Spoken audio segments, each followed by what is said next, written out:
share these. Let's see on Twitter and other social media handles. But let's go ahead and break down Ali Beydoun, some of his highlights. Some things that stood out to me. Plays again for Toledo Central Catholic. I think he definitely has some things working for him.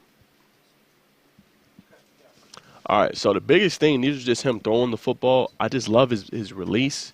It just seems very fluid coming out. It seems a little kind of effortless how he throws the ball. Very on point, very accurate at a young age. And just like I've never seen a kid release just that kind of smooth. Like he has a very smooth, silky release at such a young age. His hips are set really good. He's not having to torque anything.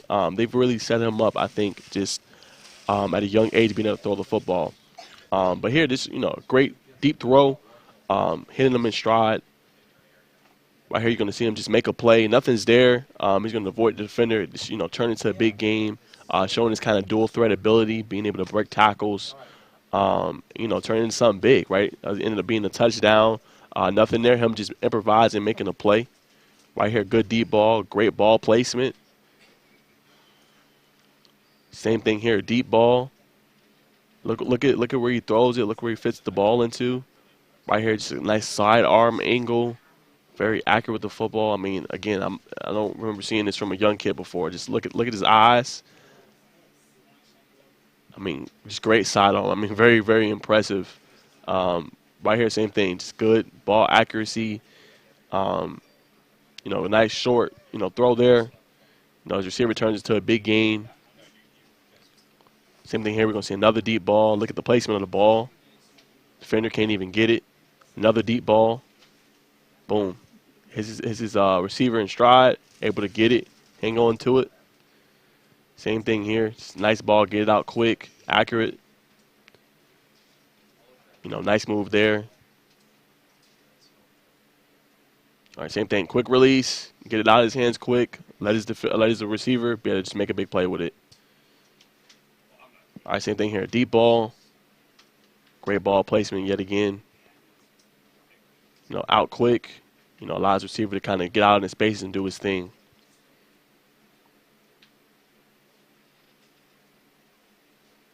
Okay, this one I think I slowed down. This one was really impressive, right? He's going to have pressure up in his face early. The edge defender, as you see, number 6, is unblocked.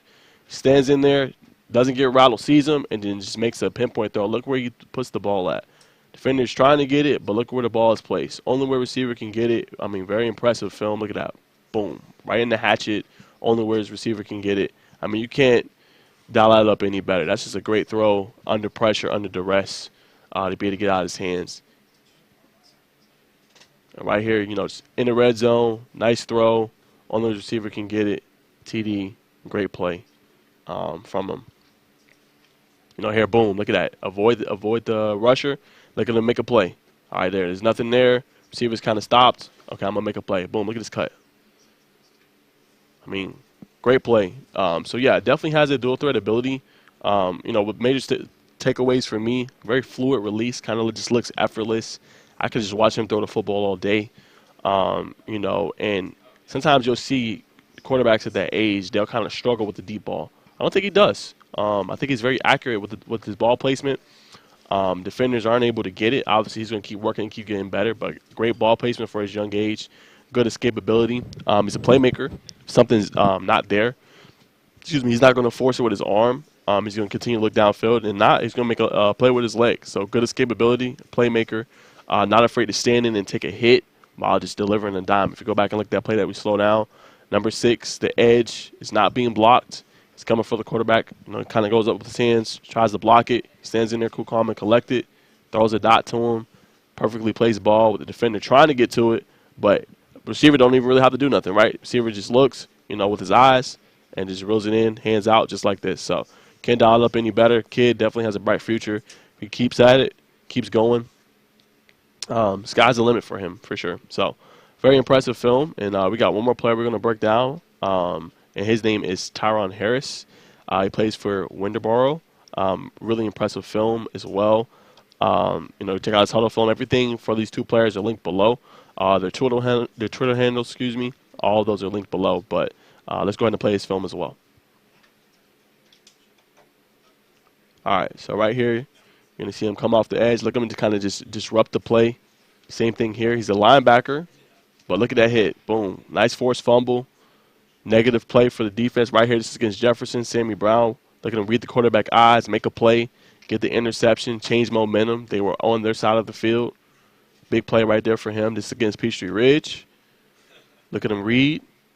Boom, make the deflection. Nice PBU right there. Receiver tried to, follow the seam of the zone, but, he was right there. That's just a good pump block right there. Get your offense set up right, in the opposing territory. Love this play right here. Probably one of my favorites. He's just going to come off unblocked, but he's not going to get there in time. But what he does, what I really like, is that he's going to read the quarterback eyes and just make a play. So right here he comes right here. He's not going to get there, but let him be disruptive. Okay, boom. Let me get my hands up. Let me make a big play. Love that. All right, same thing here. He's going to come off the edge. See the running back come up, make a nice stick. Great hit right there. Be able to stop the momentum of the ball carrier.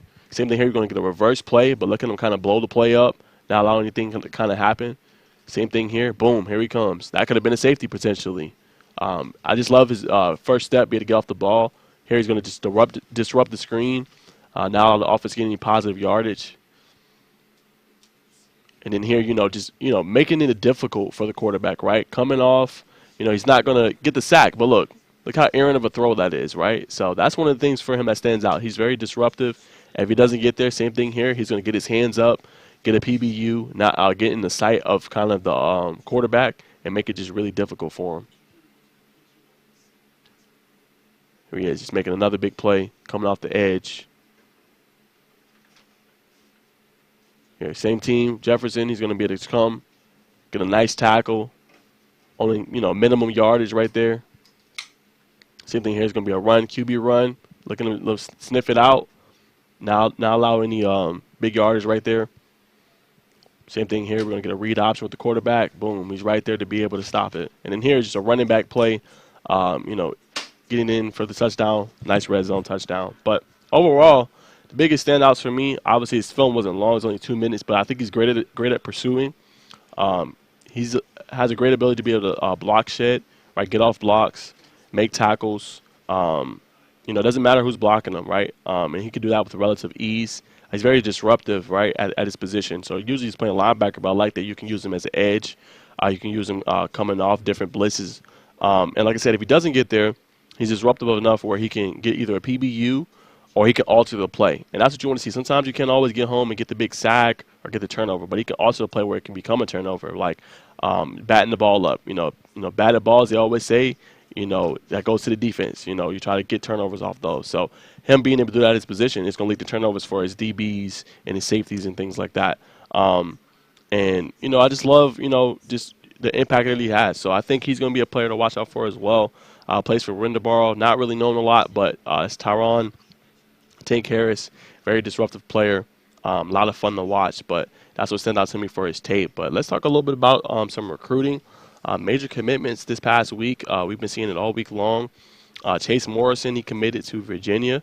Linebacker for Roswell, so he wraps up his recruiting. I think he recently just took a visit out there, must have been very impressed, and wrapped up his recruiting. So he had a really, really good season for Roswell.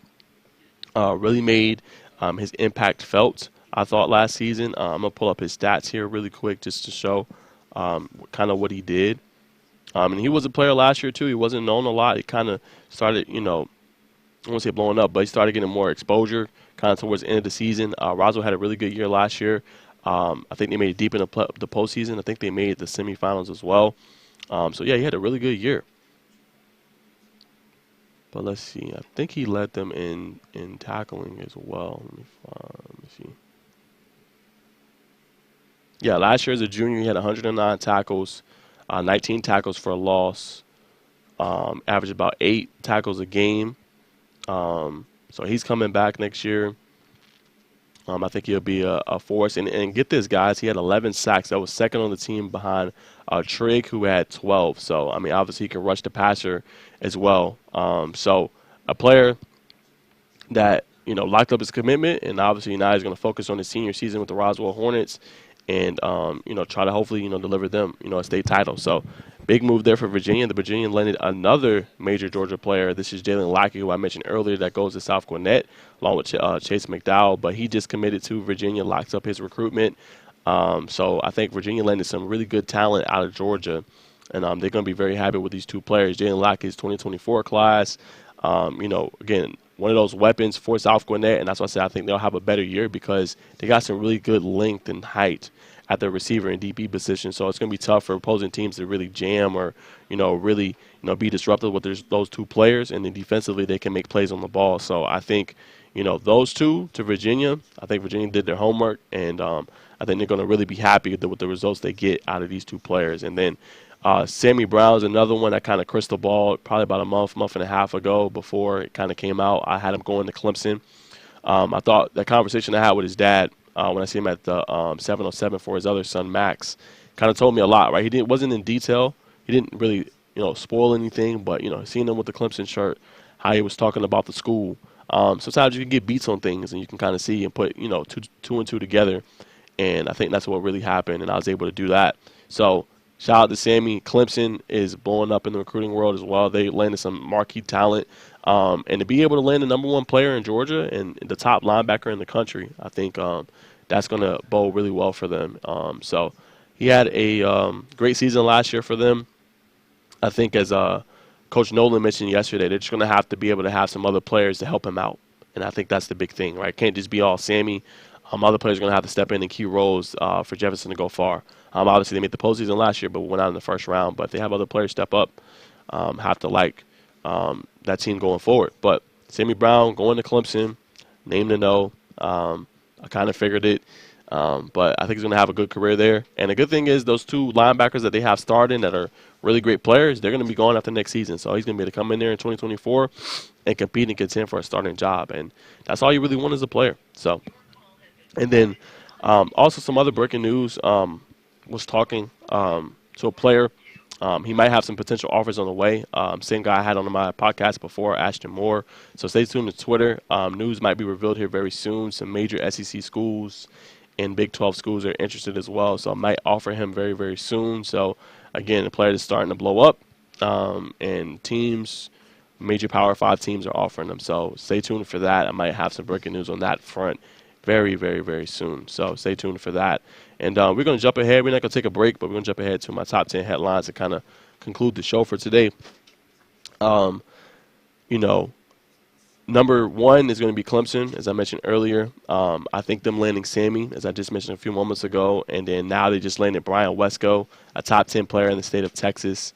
They now have 5 commits from Georgia in their class, I think for 2024. So you got Heaven Brown Schuler, Sammy Brown, Champ Thompson from Meadow Creek, David Oziemi from the running back from North Cobb, Noah Dixon from Troop.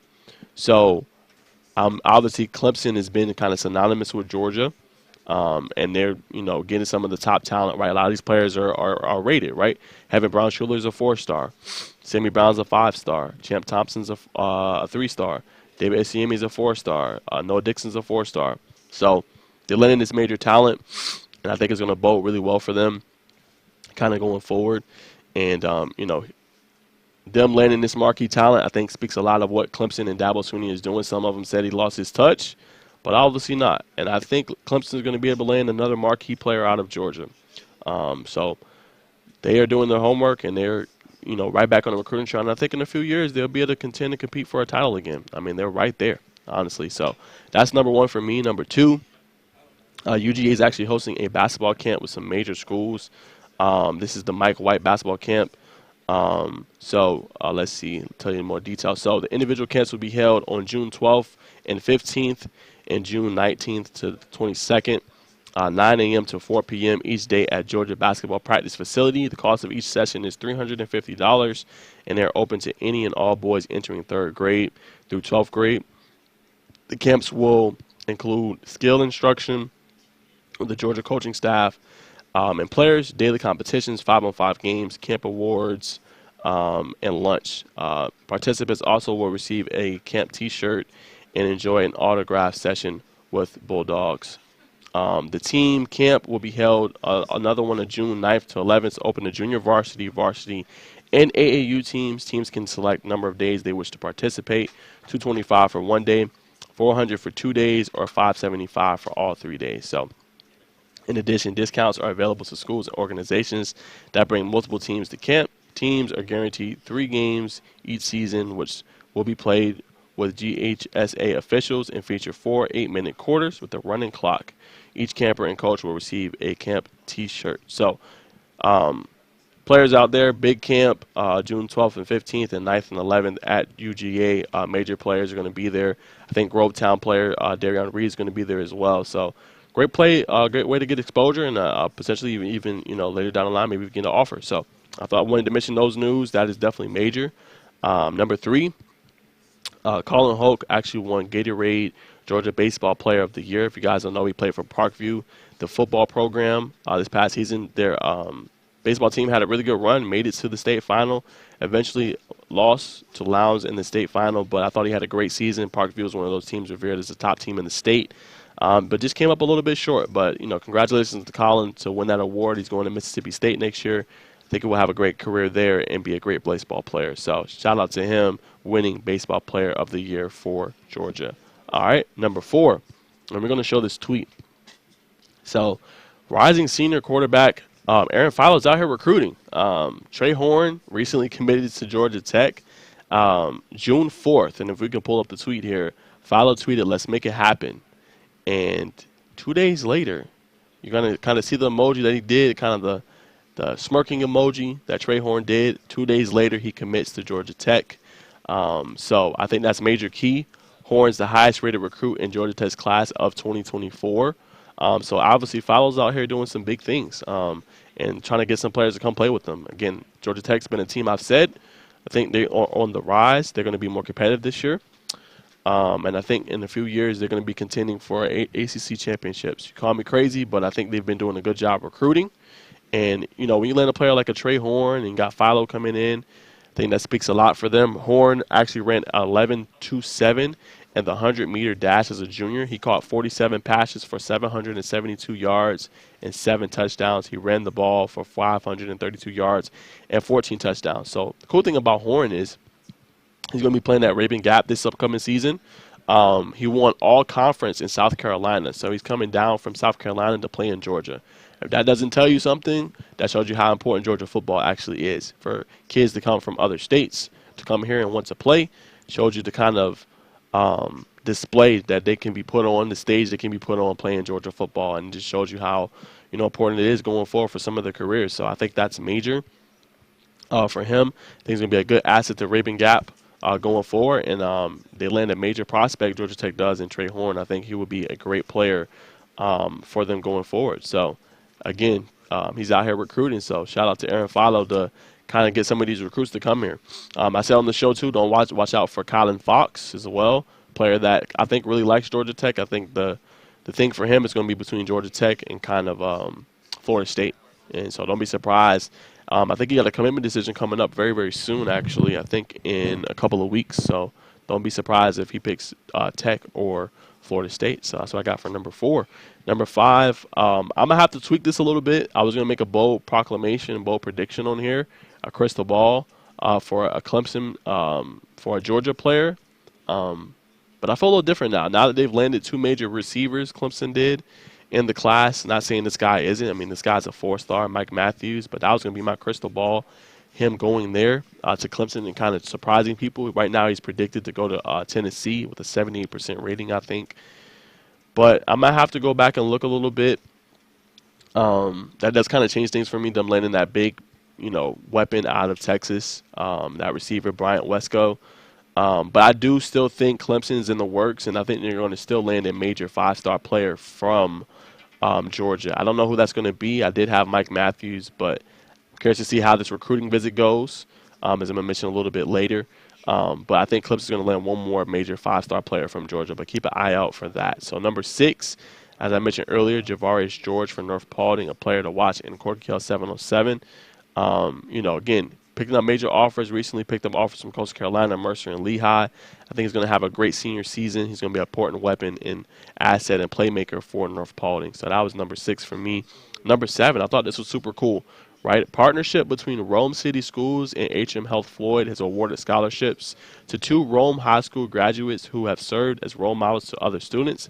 Those students are Shariah Garg and Kai Sano. Thought this was a cool story, right? Scholarships awarded to Rome High School students who have achieved the highest level of academic excellence, performed over 100 hours of community service, and served in leadership role as high school students and participated in extracurricular activities. So I know how hard it is being a high school student to be able to land a scholarship. I remember I struggled a little bit with that.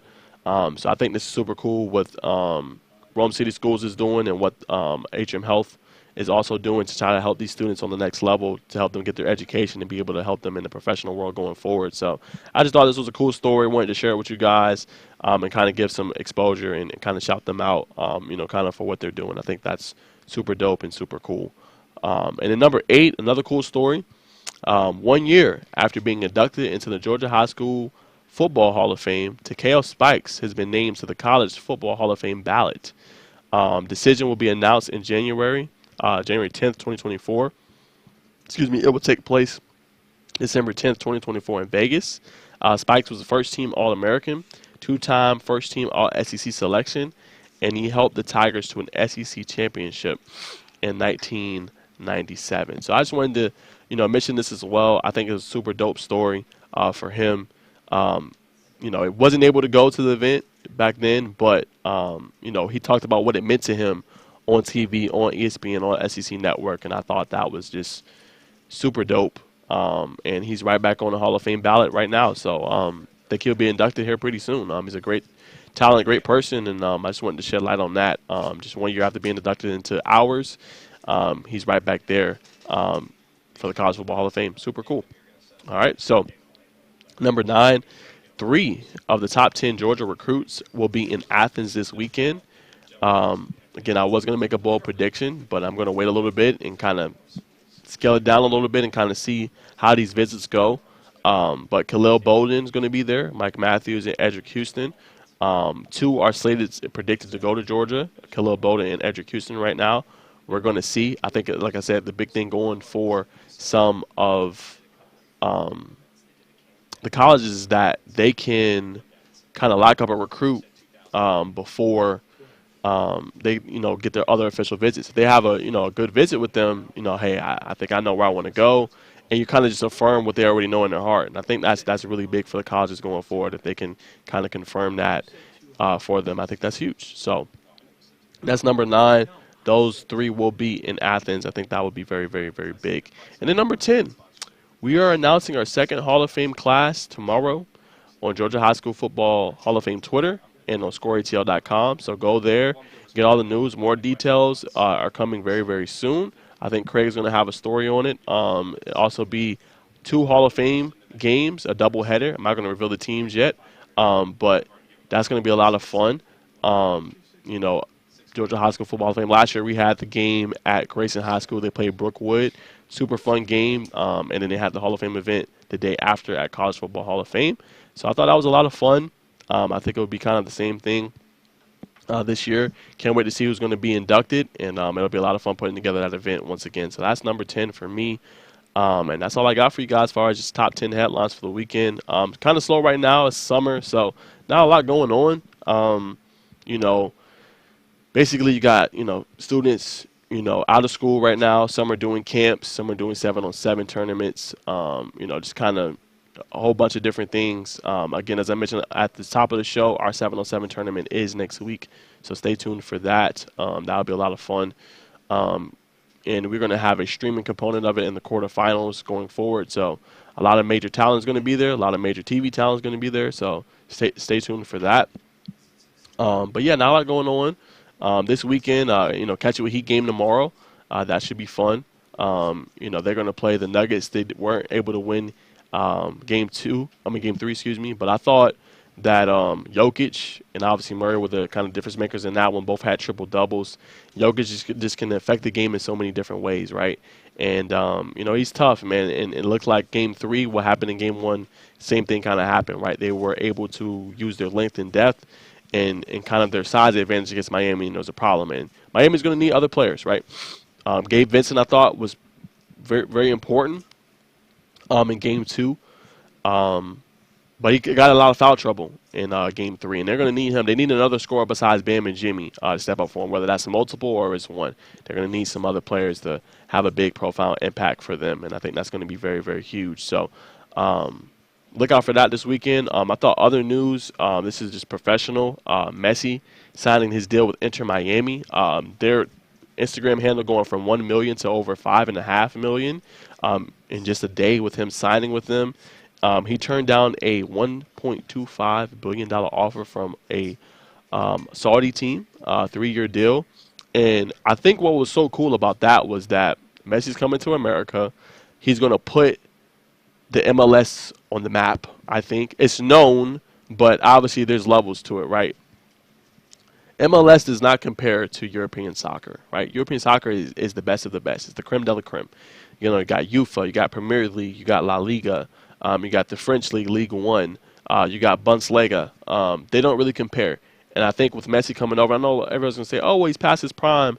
But look at everything he's accomplished, right? And then I think there's rumors that they're going to have Luis Suarez coming over. Sergio's supposed to come over and play with him as well.